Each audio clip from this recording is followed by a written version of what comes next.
Otro artículo que nosotros compartimos en las últimas semanas, pues se titula "La verdad no importa ni interesa".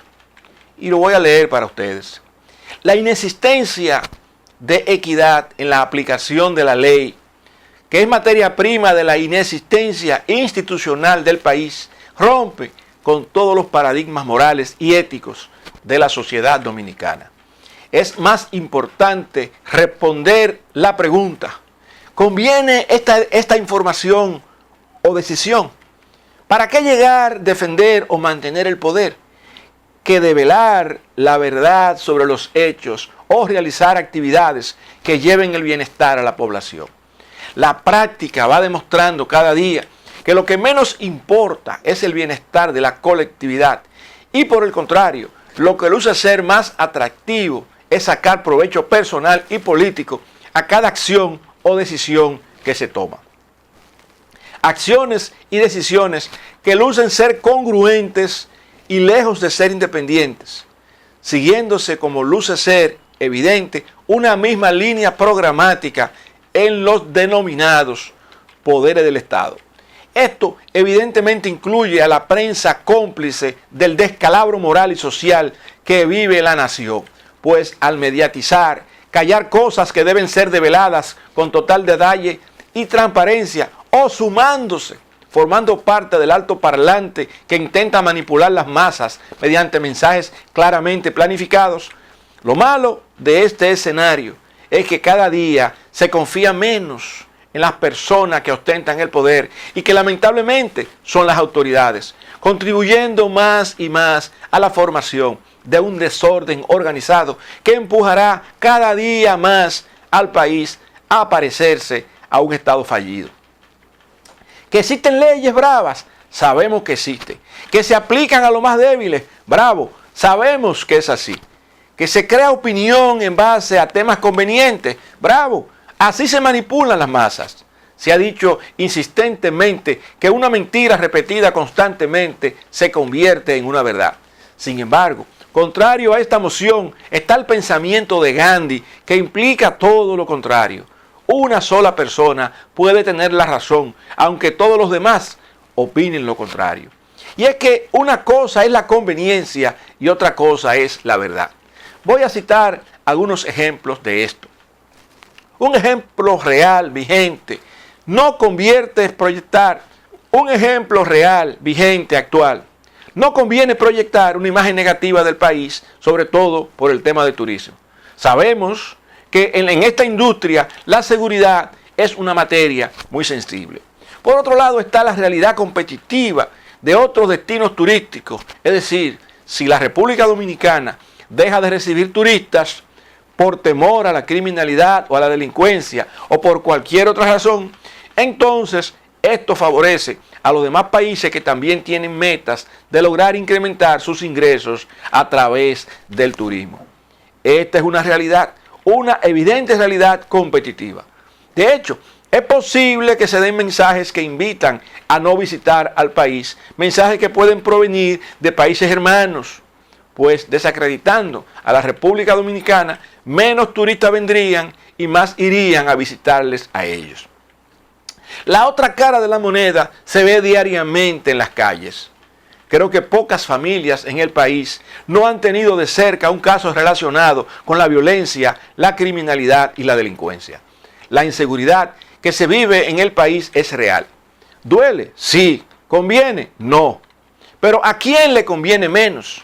¿A los empresarios que mantienen inversiones en nuestras playas? ¿O a la inmensa mayoría del pueblo dominicano que no se atreve a salir tranquilos a nuestras calles? ¿Es la seguridad para el pueblo dominicano o es la seguridad para privilegiar sectores económicos que por más pueden invertir en seguridad privada? Entonces, reflejar los hechos que ocurren en nuestro país, seguro que cientos o miles semanalmente, no sé cuánto diariamente, sería un acto de irresponsabilidad o de traición a la patria.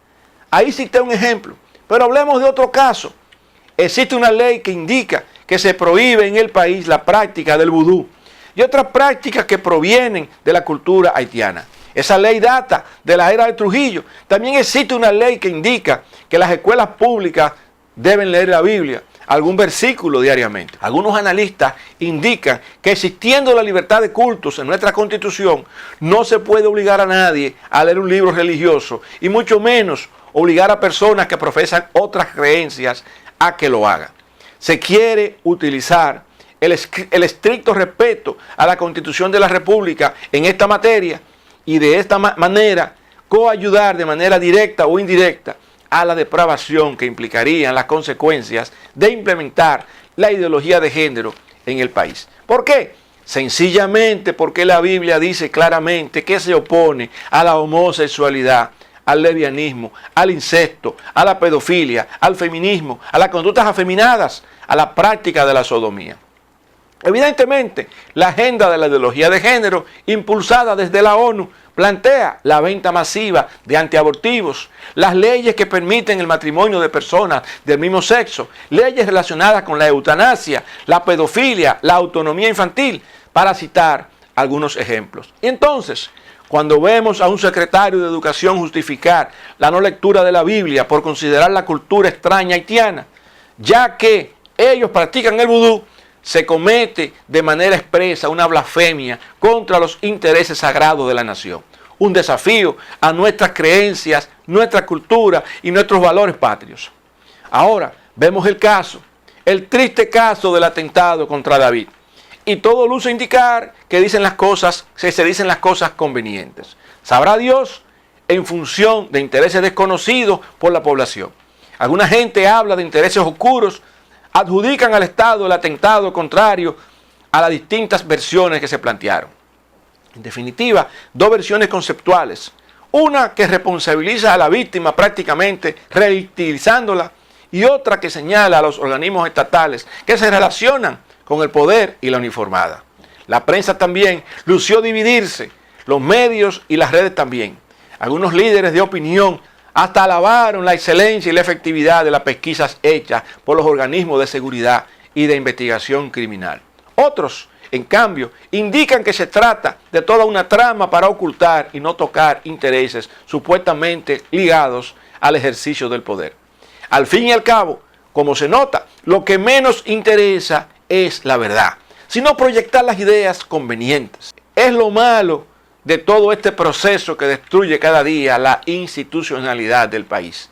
En la justicia, lo mismo. Ahí tenemos el caso de Odebrecht, el mismo caso de muertes que no terminan de esclarecerse, la muerte, por ejemplo, del periodista Blas Olivo, la muerte del catedrático Junior Ramírez y muchos otros casos relacionados con temas de corrupción e impunidad que se mencionan un día y luego desaparecen de la agenda nacional. El mismo criterio de la manipulación de las masas en sus múltiples ya estudiadas versiones acomodan y guían el pensamiento para defender intereses específicos. Y mantienen a un pueblo que se destruye sin educación y formación hogareña cada día más. Los mensajes, los documentales, las películas, las series, los videos, los programas televisivos y radiales, los comerciales, la influencia cada vez mayor de los mayores propietarios de cadenas televisivas a nivel mundial. Es increíble la capacidad que tienen muchos funcionarios de nuestros países latinoamericanos para vender su alma al infierno, es decir, vender la identidad nacional, su cultura, comprometiéndose con acciones, proyectos, leyes y decisiones contrarias a la familia y por ende a la sociedad. Todos en nombre de la equidad, la moda y la obsolescencia de los valores y principios que ha desplazado la modernidad. Instituir por doquier la idea de que lo importante no es la razón, no es el pensar, sino el sentir, y sobre esa base tomar la mayoría de las decisiones, castrando así las oportunidades de generaciones, fomentando personas sin juicio crítico e incapaces de involucrarse en las transformaciones que necesitan nuestras sociedades. Ya que la verdad no interesa a quienes manejan los hilos del poder, ya que lo que importa es lo que genere dinero, entonces es mejor que la gente crea ciegamente en las versiones que se quieren mostrar de forma programada y manipulativa, sin que la mayoría de la gente se sienta a discernir, inferir, reflexionar y realizar sus propias síntesis y manifestar sus posiciones. Es una sociedad borrega y castrada la que se prefiere, una sociedad donde la verdad no importa ni interesa.